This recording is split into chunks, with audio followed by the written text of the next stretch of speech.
கர்த்தருடைய பரிசுத்த நாமத்திற்கு மகிமை உண்டாவதாக. தேவன் அருளியப்ப மினிஸ்ட்ரி மூலமாக உங்களோடு தொடர்பு கொள்வதிலும் நம்ம மகிழ்ச்சியடைகிறோம். இன்றைக்கும் இந்த நாளிலும் தேவன் நமக்கு கொடுக்கிற வார்த்தை நீதிமொழிகள் 15ஆம் அதிகாரம் 8ஆம் வசனம். துன்மார்க்கருடைய பலி கர்த்தருக்கு அருவருப்பானது, செம்மையானவர்களின் ஜெபமோ அவருக்கு பிரியம். ஹல்லேலூயா. கிறிஸ்துவுக்குள் பிரியமானவர்களே, கர்த்தருடைய வார்த்தை கூறுகிறது, துன்மார்க்கருடைய பலி கர்த்தருக்கு அருவருப்பானது, செம்மையானவர்களின் ஜெபமோ அவருக்கு பிரியம் என்று. பிரியமானவர்களே, நம் கர்த்தருக்கு பிரியமுள்ள ஜனங்களாய் வாழும்போது நம்முடைய ஜெபத்திற்கு உடனே பதில் வரும். துன்மார்க்கருடைய பலி கர்த்தருக்கு அருவருப்பானது. பிரியமானவர்களே, தேவனை தேடாதபடிக்கு வாழ்கிற ஜனங்கள், தேவனுடைய வார்த்தைக்கு கீழ்ப்படியாமல் தங்களுடைய சுய விருப்பத்தின்படி வாழ்கிற ஜனங்கள் கர்த்தருடைய வார்த்தைக்கு கீழ்ப்படியாமல் வாழும்போது அவர்களுடைய வாழ்க்கையிலே ஜெபம் அருவருப்பானது என்று கர்த்தருடைய வார்த்தை கூறுகிறது. நாம் உண்மையாய் வாழும்போது, செம்மையாய் வாழும்போது நம்முடைய ஜெபம் கர்த்தருக்கு பிரியமானது. ஹல்லேலூயா. நம்முடைய வாழ்க்கையிலே தேவனுக்கு பிரியமாய் செம்மையானவர்களாய் உண்மை உள்ளவர்களாய் வாழ்கிறோமா? நம்முடைய ஜெபம் கர்த்தருக்கு பிரியமானதாக இருக்கிறதா? நம்முடைய வாழ்க்கை எப்படி இருக்கிறது? துன்மார்க்கமான வாழ்க்கையாக இருக்கிறதா அல்லது உண்மையான வாழ்க்கையாக இருக்கிறதா? நாமே ஆராய்ந்து பார்க்க வேண்டும். நம் விசுவாசத்தினாலே நீதிமான்களாக்கப்பட்டு இருக்கிறோம் என்று வசனம் சொல்கிறது. எப்பொழுது இயேசு கிறிஸ்துவை ஏற்றுக்கொண்டோமோ தேவன் நம்மை அவருடைய பிள்ளைகளாய் மாற்றியிருக்கிறார். அவருடைய இரத்தத்தினாலே நம்மை நீதிமான்களாய் மாற்றியிருக்கிறார். அவருடைய விலையேறப்பட்ட இரத்தத்தினாலே நாம் நீதிமான்கள் ஆக்கப்பட்டு இருக்கிறோம். பிரியமானவர்களே, நாம் எப்பொழுது இயேசு கிறிஸ்துவை ஏற்றுக்கொண்டோமோ, அவருடைய இரத்தத்தினால் கழுவப்பட்டோமோ நாம் நீதிமான்கள். நாம் அவருடைய பிள்ளைகளாய் இருக்க வேண்டும். ஒவ்வொரு நாளும் அவருடைய வழியிலே நடக்க வேண்டும். அவருடைய வார்த்தைகளுக்கு நாம் கீழ்ப்படிய வேண்டும். நம்முடைய இருதயத்திலே உண்மை வேண்டும். கர்த்தர் அதை எதிர்பார்க்கிறார். வேதத்திலே நாம் வாசிக்கிறோம், கர்த்தருடைய வழிகள் செம்மையானவைகள், நீதிமான்கள் அவைகளில் நடப்பார்கள் என்று வேதம் சொல்கிறது. பிரியமானவர்களே, நீதிமான்கள் கர்த்தருடைய வழிகளிலே நடப்பார்கள். அவருடைய செம்மையான வழியிலே நடப்பார்கள். கர்த்தரை பின்பற்றி கர்த்தருடைய வழியிலே நேர்மையாய் நடப்பார்கள். அவர்களே நீதிமான்கள். பொய்யான காரியங்களை வெறுத்து உண்மையாய் வாழ்வார்கள். இருதயத்திலே உண்மையோடு வாழ்வார்கள். பிரியமானவர்களே, நாம் நீதிமான்களாய் இருக்கிறோமா? கர்த்தருடைய வழியிலே நடக்கிறோமா? தீய வழியை விட்டு விலகி நல்ல வழியிலே நடக்கிறோமா? பாவ வழியை வெறுத்து பரிசுத்த வழியிலே நடக்கிறோமா? நீதிமான்கள் அவைகளில் நடப்பார்கள். நாம் நீதிமான்களாய் இருக்கும் பொழுது தேவனுடைய வழியிலே நாம் நடக்க வேண்டும். ஹல்லேலூயா. தேவனுடைய வழி உண்மையானது, உத்தமமானது, செம்மையானது. பிரியமானவர்களே, நம்முடைய வாழ்க்கையிலே எப்பொழுது இயேசு கிறிஸ்துவை ஏற்றுக்கொண்டோமோ, அவருடைய பிள்ளைகளாய் நாம் மாறினோமோ, நாம் செம்மையான வழியிலே நல்ல வழியிலே நடக்க அழைக்கப்பட்டு இருக்கிறோம். இன்றைக்கு அநேகருடைய வாழ்க்கையிலே இயேசு கிறிஸ்துவை விட்டு வழி விலகி, இயேசு கிறிஸ்து மீது வைத்த அன்பை விட்டு வழி விலகி துன்மார்க்கமான வழியிலே நடப்பதினாலே அநேக நன்மைகளையும் ஆசீர்வாதங்களையும் கிருபைகளையும் இழந்து போகிறார்கள்.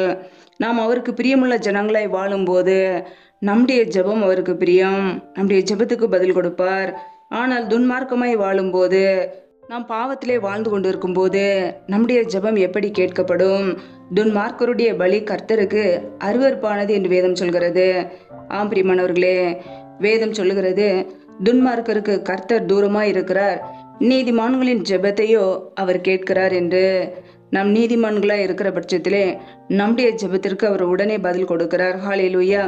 நீதிமான்கள் எப்பொழுதுமே கர்த்தருக்குள்ளே களி கூறுவார்கள், துதித்து கொண்டே இருப்பார்கள். நீதிமான்கள் கர்த்தருடைய நாமத்தை துதிப்பார்கள் என்று வசனம் சொல்கிறது. பிரியமானவர்களே, நாம் கர்த்தரை துதிக்கிறவர்களாய் இருக்கிறோமா? அவருடைய நாமத்தை உயர்த்துகிற பிள்ளைகளாய் இருக்கிறோமா? நம்முடைய இருதயத்தை பார்த்து கர்த்தர் நம்மை ஆசீர்வதிப்பார். ஹல்லேலூயா. சங்கீதக்காரன் இப்படியாக எழுதியிருக்கிறார். 143ஆம் சங்கீதம் 10ஆம் வசனத்திலே, உமக்கு பிரியமானதை செய்ய எனக்கு போதித்தருளும், நீரே என் தேவன், உம்முடைய நல்ல ஆவி என்னை செம்மையான வழியிலே நடத்துவாராக என்று. பிரியமானவர்களே, கர்த்தருடைய ஆவி நம் மீது இருக்கும்போது அவர் நம்மை செம்மையான வழியிலே நடத்துவார், நல்ல வழியிலே நடத்துவார், பரிசுத்த வழியிலே நம்மை நடத்துவார். ஹல்லேலூயா. வேதத்திலே நாம் பார்க்கிறோம், நீதிமொழிகள் 21ஆம் அதிகாரம் 2ஆம் வசனத்திலே, மனுஷருடைய வழிகள் எல்லாம் அவன் பார்வைக்கு செம்மையானதாக தோன்றும், கர்த்தரோ இருதயங்களை நிறுத்து பார்க்கிறார் என்று வசனம் கூறுகிறது. ஆம் பிரியமானவர்களே, மனுஷருடைய வழிகள் எல்லாம் அவன் பார்வைக்கு செம்மையானதாக தோன்றும், ஆனால் முடிவோ மரண வழிகள். ஆம் பிரியமானவர்களே, நாம் செல்லுகிற வழிகள், நாம் சுயத்தில் செல்லுகிற வழிகள் நமக்கு அது சரியாக தோன்றும், ஆனால் அது முடிவோ மரணம். பிரியமானவர்களே, நம்முடைய வாழ்க்கையிலே கர்த்தருடைய வழியிலே நாம் நடக்க வேண்டும். அவரை பின்பற்றி அவருடைய வார்த்தைகளுக்கு கீழ்ப்படிந்து அவருடைய வழியிலே நடக்கும்போது, உண்மையாய் வாழும்போது நம்முடைய இருதயத்தை பார்த்து கர்த்தர் நம்மை ஆசீர்வதிக்கிறார். ஹல்லேலூயா. நம் துன்மார்க்கமான காரியங்களை விட்டு விலகி நீதிமான்களாக மாறி அவருடைய சித்தத்தை செய்கிறவர்களாக இருக்க வேண்டும். துன்மார்க்கருக்கு கர்த்தர் தூரமாக இருக்கிறார். எப்பொழுது நம்முடைய வாழ்க்கையிலே தேவனுக்கு பிரியமில்லாத காரியங்களை எல்லாம், நம்முடைய பாவங்களை எல்லாம், குற்றங்களை எல்லாம் அறிக்கையிட்டு மனம் திரும்பி இயேசு கிறிஸ்துவின் இரத்தத்தினால் கழுவப்படுகிறோமோ, நீதிமான்களாய் மாறுகிறோமோ, நம்முடைய வாழ்க்கையிலே செம்மையான வழியில நடக்க வேண்டும். இயேசு கிறிஸ்துவை பின்பற்றி பரிசுத்த வழியிலே நடக்க வேண்டும். நானே வழியும் சத்தியமும் ஜீவனுமாய் இருக்கிறேன் என்றார். அவரை பின்பற்றும் போது, அவருடைய பரிசுத்த வழியிலே நடக்கும்போது கர்த்தர் நம் மீது பிரியமாய் இருப்பார். நம்முடைய ஜெபத்தை கேட்பார். ஹல்லேலூயா. நீதிமான்களின் ஜெபத்தை அவர் கேட்கிறார். செம்மையானவர்களின் ஜெபமும் அவருக்கு பிரியம். ஆம் பிரியமானவர்களே, நம்முடைய ஜெபம் கர்த்தருக்கு பிரியமானதாக இருக்கிறதா? ஒவ்வொரு நாளும் நம்முடைய வாழ்க்கை எப்படி இருக்கிறது? நம்மை நாமே ஆராய்ந்து பார்த்து நம்முடைய வழிகளை சீர்திருத்திக் கொள்வோம். ஹல்லேலூயா. கர்த்தர் தாமே இந்த வார்த்தைகளின்படி உங்களை ஆசீர்வதிப்பாராக. ஆமேன். நம்மை நாமே அவருடைய சமூகத்திலே தாழ்த்தி அர்ப்பணித்து ஜெபிப்போம். ஜெபம். எங்களை அதிகமாய் நேசிக்கிற எங்கள் அன்பின் பரலோக தகப்பனே, மெய் துதிக்கிறோம், ஸ்தோதரிக்கிறோம் அப்பா. இந்த நாளில் கூட நம்முடைய வார்த்தைகளோடு எங்களோடு பேசினீரே, அதற்காக ஸ்தோத்திரம்.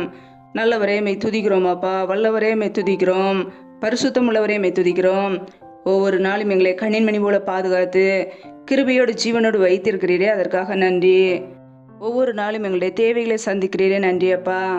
உண்ணவும் உடுக்கவும் தங்குவதற்கு இடம் கொடுத்து எங்களை பாதுகாக்கிறீரே, நன்றி. இப்பொழுதும் இணைந்திருக்கிற ஒவ்வொரு குடும்பங்களையும் கரங்களில் அர்ப்பணிக்கிறோம். என் தேவன் தாமே பிள்ளைகளை ஆசீர்வதிப்பீராக. பிள்ளைகள் செய்கின்ற வேலைகள், தொழில்கள், வியாபாரங்கள் எல்லாவற்றையும் ஆசீர்வதிங்கப்பா. கையின் பிரயாசங்களை பெருக பண்ணுங்க, வர்த்திக பண்ணுங்க. கையின் பிரயாசங்கள் தேவையில்லாத செலவுக்கோ, வீண் செலவுக்கோ, மருத்துவ செலவுக்கோ, வட்டிகள் சொல்லி போகாதபடிக்கு என் தேவன் பிள்ளைகளை ஆசீர்வதித்து பெருக பண்ணுங்க. எந்தெந்த குடும்பங்களிலெல்லாம் வேலைக்காக ஜெபிக்கிறார்களோ, வேலை காரியங்களில் தடைகளை நீக்கி ஆசீர்வதிங்க. பிள்ளைகள் படிப்புக்கேற்ற நல்ல வேலைகளை ஏற்படுத்தி கொடுங்க. என் தேவன் தாமே ஆசீர்வதிப்பீராக. நம்முடைய கரங்களில் அர்ப்பணிக்கிறோம். எந்தெந்த குடும்பங்களிலெல்லாம் திருமணமாகி நீண்ட நாட்களாக குழந்தை இல்லாமல் கண்ணீரோடு வாழ்கிறார்களோ, என் தேவன் அந்த குடும்பத்தை சந்திங்கப்பா. கர்ப்பத்தின் கண்ணில் உள்ள தடைகளை நீக்கி ஆசீர்வதிங்க. பிள்ளைகள் கர்த்தரால் ஒரு சுதந்திரம், கர்ப்பத்தின் கனி அவரால் கிடைக்கும் பலன் என்று வேதத்திலே வாசிக்கிறோம்.